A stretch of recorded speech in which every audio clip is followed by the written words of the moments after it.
They call us gamblers. They say we depend on luck. They claim that no one can beat the market, and we're wasting our time. This isn't a real job. We should give up our hobby, they say. But if they only knew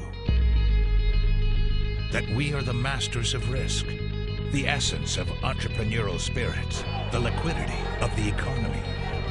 We live by our wits, eating what we hunt, adapting to the ever-changing jungle landscape that is the market. We trade the currency you circulate when you shop. We trade the companies you work for each day.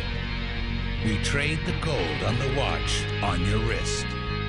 While you wilt at the sight of failure and loss, we relish adversity.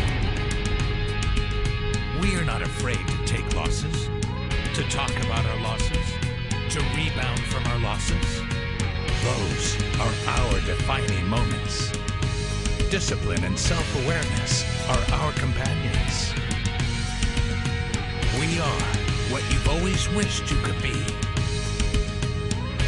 And we're coming out of the shadows. We are traders.